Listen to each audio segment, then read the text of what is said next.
Sarah Martinez had always been different from other pilots. While her colleagues flew commercial routes or cargo planes, she volunteered for the most dangerous missions nobody else wanted. At 32, she had rescued people from war zones, natural disasters, and places where hope seemed lost forever. The call came on a rainy Tuesday morning in October. Sarah was drinking her coffee when her phone buzzed with an emergency message. A massive earthquake had hit a remote mountain region in Nepal. A small village was trapped in a valley, cut off from the world by landslides.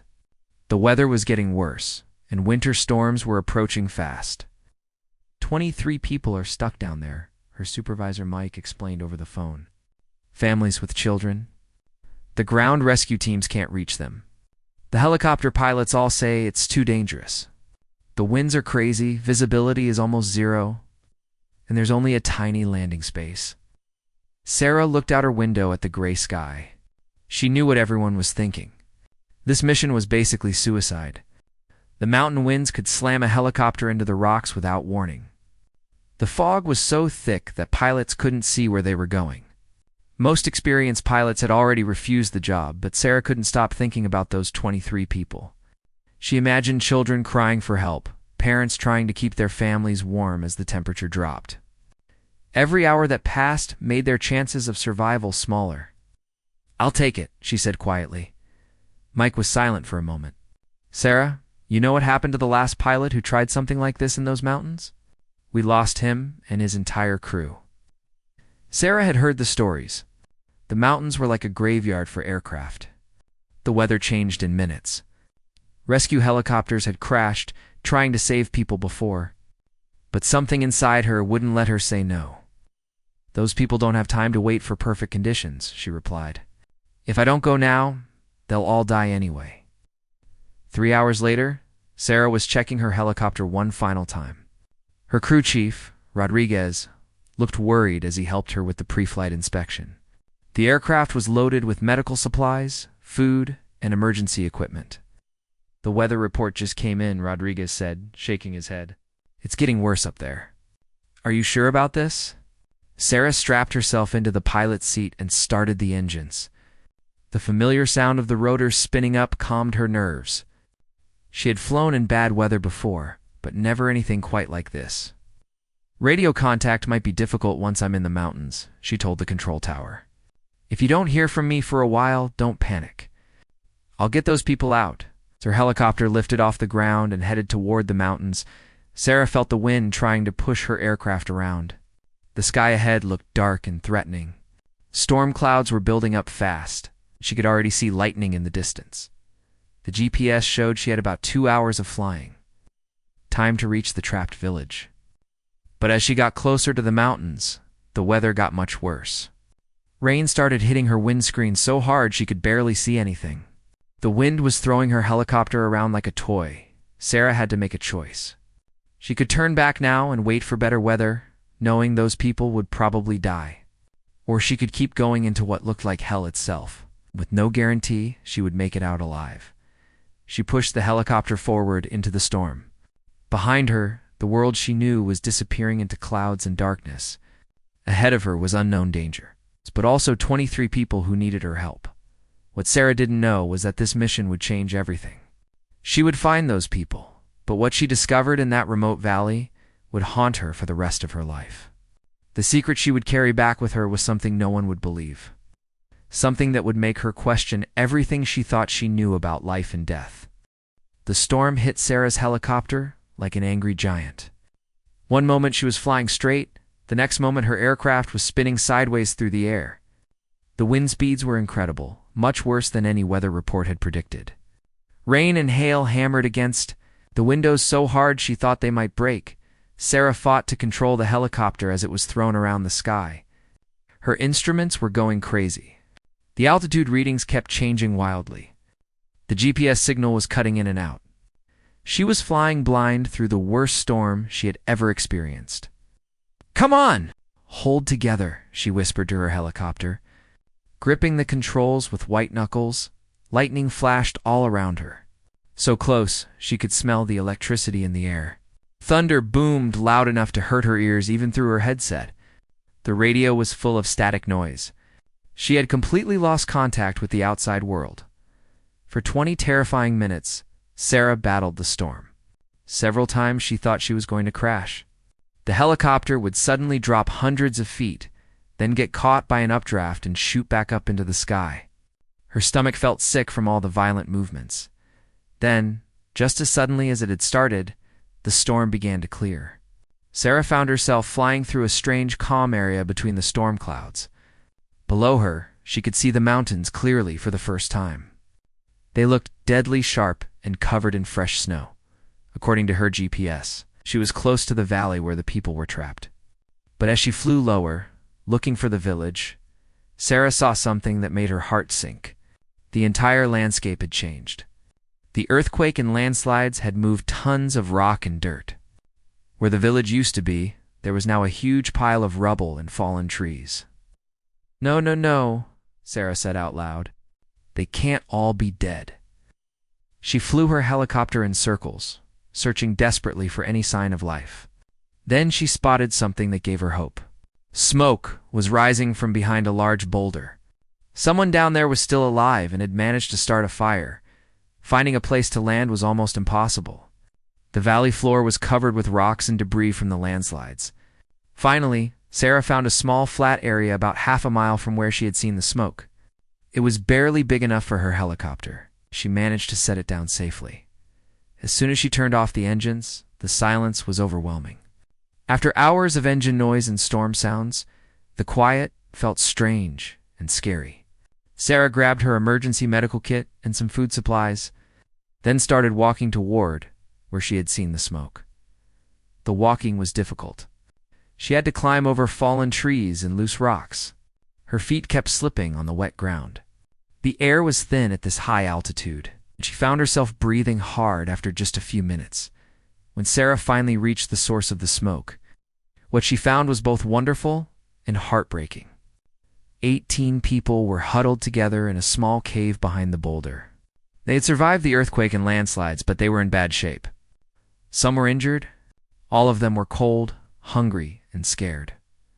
"Are you real?" asked an elderly man in broken English when he saw Sarah approaching. "We thought no one would come for us." Sarah knelt down beside the group.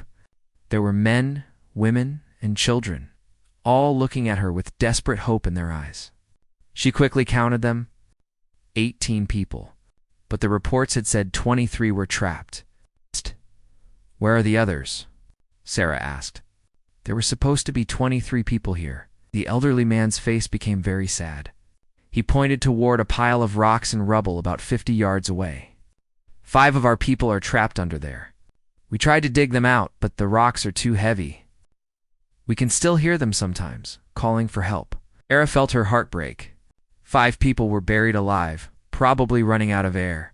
She had medical supplies and food for the 18 survivors, but she didn't have the equipment needed to move tons of rock and debris. "How long have they been trapped?" she asked. "Since yesterday morning," the man replied. "We hear their voices getting weaker." Sarah realized she faced a terrible choice. Her helicopter could carry maybe 12 people safely in these mountain conditions. She would need to make 2 trips to rescue all 18 survivors. But that would take hours. And by then, the 5 buried people would certainly be dead. Or she could try to save the buried people first. But that might take so long that the storm would come back, trapping everyone in the valley forever. Sarah stared at the pile of rocks, where 5 people were buried alive. She could hear them too now, faint voices calling for help from somewhere deep under the rubble. The sound made her feel sick with worry and helplessness. She walked closer to the collapsed area and started examining the debris. The rocks were huge, some as big as cars. Even with proper equipment and a full rescue team, this would be a difficult job. With just her bare hands and basic tools from her helicopter, it seemed impossible. But as Sarah stood there, she heard something that changed everything. A child's voice, weak but clear, calling, "Help us, please." It was coming from under the rocks, and it sounded like a little girl, maybe 7 or 8 years old. "I'm here," Sarah shouted back. "Can you hear me?" "Yes," came the reply. "There are 5 of us. My little brother is hurt bad.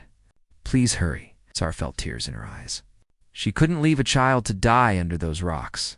She turned to the 18 survivors who were watching her with frightened faces. "I need everyone who can move to help me," she announced. "We're going to try to dig them out." The elderly man who had been speaking for the group shook his head sadly. "We already tried.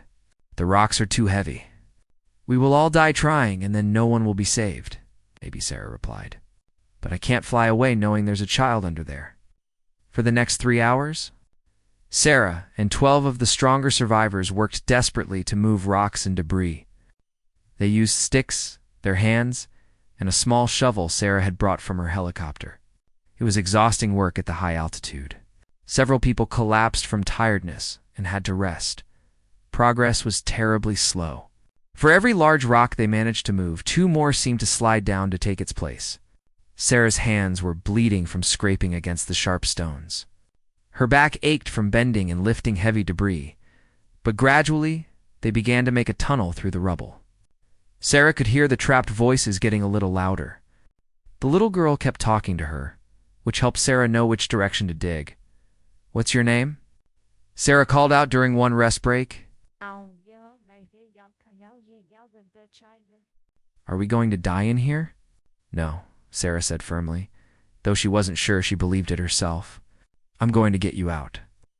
As the afternoon went on, Sarah realized they were in serious trouble. The weather was changing again. Dark clouds were building up over the mountains. She could feel the temperature dropping. If another storm hit while they were all in the valley, everyone would die finally. After 5 hours of digging, they broke through to a small air pocket where the 5 people were trapped. Sarah crawled into the narrow tunnel they had created and found herself face to face with little Kamala. The child was scared but alive. She was holding her younger brother, who appeared unconscious. Behind them were 3 adults, 2 women, and 1 man. All of them were injured and very weak from being trapped for so long. "Can you move?" Sarah asked Kamala. The girl nodded.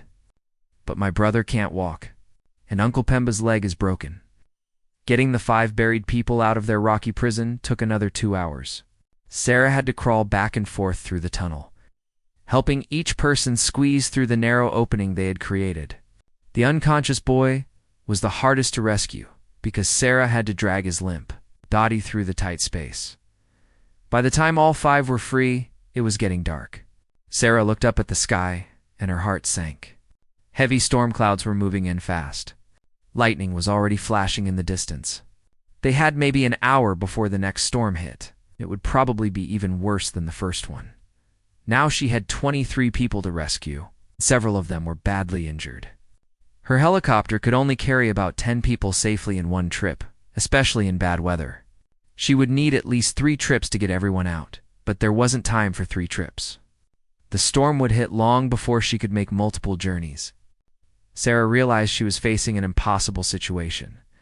That's when Kamala walked up to her and took her hand. The little girl looked up at Sarah with big, serious eyes.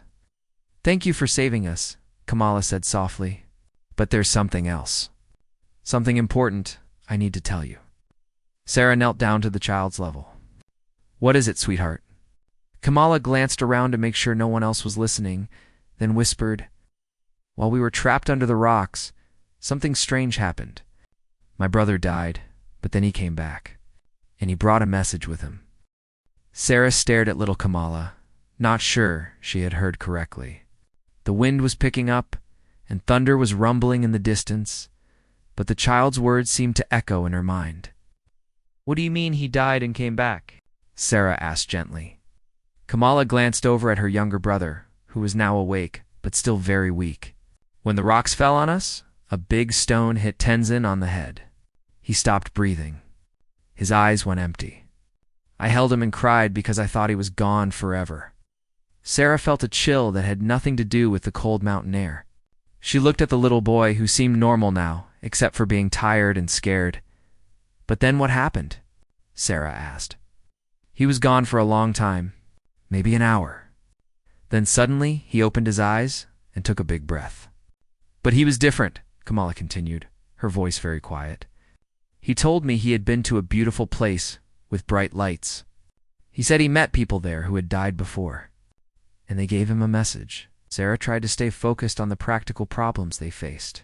The storm was getting closer. She needed to figure out how to rescue 23 people with limited time and space in her helicopter.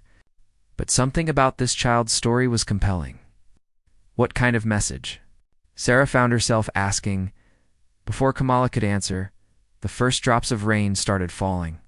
Sarah looked up at the dark sky and realized they were running out of time fast. "Listen, everyone," Sarah called out to the group. "We need to get to my helicopter right now. The storm is coming, and we don't have much time." The next hour was chaos. Sarah had to help the injured people walk the half-mile back to where she had landed her helicopter. Some of the adults carried the children. Others supported the people who could barely walk. Sarah went back and forth, making sure no one was left behind by the time they reached the helicopter. Heavy rain was falling, and the wind was getting dangerous. Sarah quickly calculated weight and space. Even with people sitting on the floor and squeezing together, there was no way to fit everyone safely. "I can take 15 people this trip," she announced. "The rest will have to wait here for me to come back." The group looked terrified. No one wanted to be left behind in the storm. "I'll stay," said the elderly man who had been their leader. "Take the children and the injured people first." "No, grandfather," Kamala said, tugging on Sarah's jacket. "You don't understand. The message my brother received, it's about this. About all of us." Sarah was trying to help people into the helicopter when Kamala's words stopped her. "What do you mean?" Little Tenzin, who had been quiet since being rescued, suddenly spoke up. His voice sounded strange, older than his 6 years. "She came to get all of us. Not just some of us. All of us together." Sarah looked at the boy with confusion. "Who came to get you?" "The Lady of Light," Tenzin replied. "In the place where I went when I was dead, she told me that someone brave would come to save our whole family. She said this person would find a way to take everyone to safety, but only if we all stayed together." The wind was getting stronger, rocking the helicopter. Sarah knew she was running out of time. She could try to take 15 people now and hope the weather would let her come back for the rest. Or she could listen to the strange words of a child who claimed to have died and returned with a message. "This is crazy," she muttered to herself. But then she looked at the faces of the 23 people counting on her. Families with children, elderly grandparents, injured people who might not survive being left in the storm.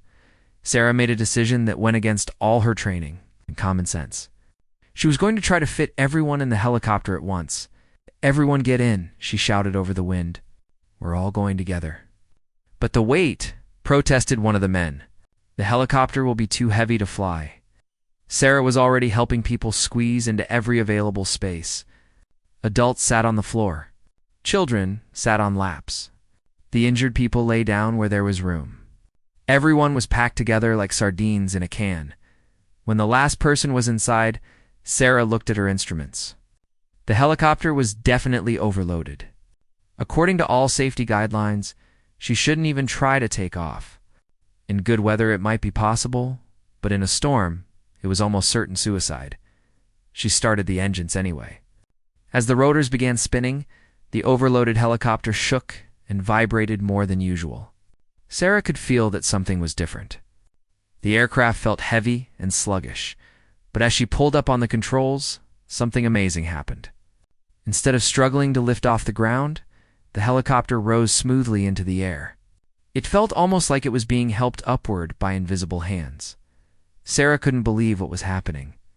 By all the laws of physics and aviation, this should have been impossible. The overloaded helicopter should have crashed within minutes. Sarah knew this as she fought to control the aircraft through the violent storm. Every textbook, every training manual, every experienced pilot would have said what she was attempting was impossible. But somehow, the helicopter was flying. More than just flying, it was moving through the storm with an ease that made no sense. The winds that had nearly destroyed her aircraft on the way in now seemed to be helping push her toward safety. Lightning flashed all around them, but none of it came close to the helicopter. Sarah watched her instruments in amazement. The engine readings were normal. The fuel consumption was actually lower than it should have been. It was as if the laws of physics had been temporarily suspended. Behind her, 23 rescued people were quiet, pressed together in the cramped space. Some were praying softly in their native language. Others stared out the windows at the storm with wonder and fear. Little Tenzin, sitting on his sister's lap near the front, suddenly spoke up. "She's helping us fly," he said in his strangely mature voice. "Who's helping us?" Sarah called back over the engine noise. The Lady of Light, Tenzin replied. "She's holding up the helicopter with her hands." Sarah tried to dismiss the child's words as imagination or trauma from his experience. But deep down, she could feel that something extraordinary was happening. The helicopter was flying too smoothly, responding to her controls too perfectly for the conditions they were in. As they flew through the mountains, Sarah noticed something else strange. Despite the terrible storm, she could see everything clearly. The path ahead seemed to glow with a soft light that made navigation easy. She never got lost or confused about which direction to go, the flight that should have taken. 2 hours in good weather took only 90 minutes. When Sarah finally saw the lights of the rescue base ahead, she felt a mixture of relief and confusion. They had made it safely. But she couldn't explain how. Landing with the overloaded helicopter should have been just as dangerous as taking off.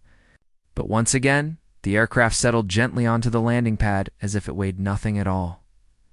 As soon as Sarah turned off the engines, the base was swarming with medical personnel and rescue workers. Everyone was amazed that she had managed to rescue all 23 people in one trip. Several experienced pilots came up to her, wanting to know how she had done it. "Oh no," Sarah told them honestly. "By all rights, we should have crashed."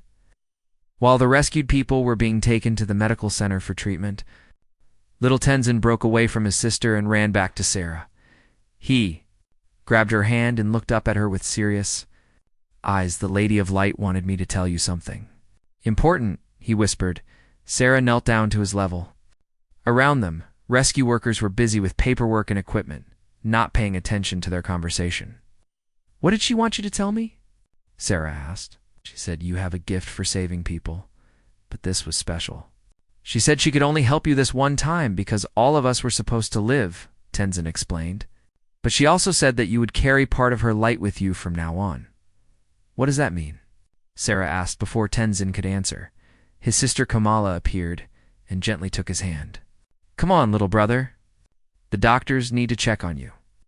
As the children walked away, Sarah stood up feeling confused and emotionally drained. The adrenaline from the rescue was wearing off, and she was starting to realize just how impossible everything that had happened really was. Over the next few days, Sarah tried to make sense of her experience.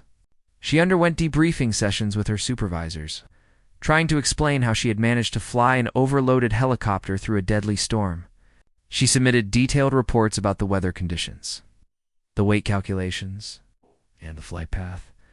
But she never mentioned little Tenzin's claims about dying and returning with a message. She never talked about the strange feeling that invisible hands were helping lift her helicopter. She never described the mysterious light that had guided her through the storm. Who would believe such things? The rescued families recovered from their injuries and were eventually able to return to rebuild their village. Before they left, old grandfather from the group came to visit Sarah at the airbase. "I wanted to thank you properly," he said, offering her a small carved wooden figure. "This has been in my family for many generations. It's supposed to protect people who risk their lives to help others." Sarah accepted the gift gratefully. As she held the small carving, she noticed it was warm to the touch. Warmer than it should have been from just sitting in the old man's pocket that night. Alone in her quarters, Sarah finally allowed herself to think about what Tenzin had told her, about carrying part of the Lady of Light's power with her. She wondered if it was all just the imagination of a traumatized child, or if something truly miraculous had happened in those mountains. 3 months after the rescue, Sarah tried to return to her normal life, but everything felt different. She continued flying rescue missions. But now she found herself being drawn to the most impossible cases. Situations where other pilots said there was no hope, and strangely, she kept succeeding. When a fishing boat was lost in a hurricane with 6 people aboard, Sarah flew into conditions that should have destroyed her helicopter. But she found them alive, floating on debris in the middle of massive waves. Her aircraft handled the violent winds as if it was being guided by an unseen force. When a group of hikers was trapped on a cliff, faced during an avalanche, Sarah managed to hover in a position that should have been impossible, allowing the rescue team to pull everyone to safety each time. She felt that same mysterious presence, as if someone was helping her fly, protecting her and the people she was trying to save. But with each successful rescue, Sarah carried a growing burden. She couldn't tell anyone about what she experienced. Her colleagues praised her skill and bravery, but she knew the truth was much stranger. She wasn't just a talented pilot anymore. Something supernatural was helping her. She didn't understand why or how long it would last. The wooden carving the old grandfather had given her remained warm to the touch.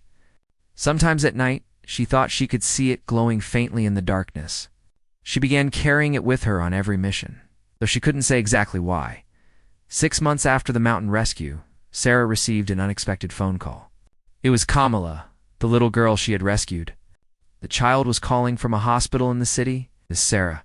Kamala's voice was urgent and scared. Tenzin is very sick. The doctors say he might die, but he keeps asking for you. He says the Lady of Light wants to talk to you again. Sarah's hands were shaking as she drove to the hospital. She found little Tenzin in a bed surrounded by machines and tubes. He looked tiny and frail, but his eyes were still bright with that strange adult-like awareness. You came, he whispered when he saw her. Sarah sat down beside his bed. Of course I came. How are you feeling? I'm going back to the place with the bright lights, Tenzin said quietly. But first I need to tell you the rest of the message. Sarah felt a chill. What message? Tenzin looked around to make sure his family members couldn't hear, then whispered, The Lady of Light said your gift will only work as long as you use it to help others without thinking about yourself. She said many people will try to make you famous or rich because of what you can do. But if you do it for those reasons, the gift will leave you. The little boy paused, breathing heavily from the effort of talking. And she said something else, he continued. She said, someday you will have to make a choice. You can keep the gift and keep saving people, but you will always be alone. Or you can give up the gift to save someone you love, but then you won't be able to help strangers anymore. Sarah felt tears in her eyes. Why are you telling me this? Because she said the choice is coming soon, Tenzin replied. And she wanted you to be ready. That night, Tenzin passed away peacefully in his sleep. At his funeral, Sarah stood with the family and wondered what the little boy's final message meant. What choice would she have to make? She didn't have to wait long to find out. 2 weeks later, Sarah was at home when she received an emergency call. A small plane carrying her younger sister Emma and 3 other people had crashed in a remote forest. Search and rescue teams had been looking for them for 8 hours with no success. The weather is too dangerous for helicopters, the commander told Sarah over the phone. We've lost radio contact with 2 search aircraft already. We're going to have to wait until morning. Sarah's blood went cold.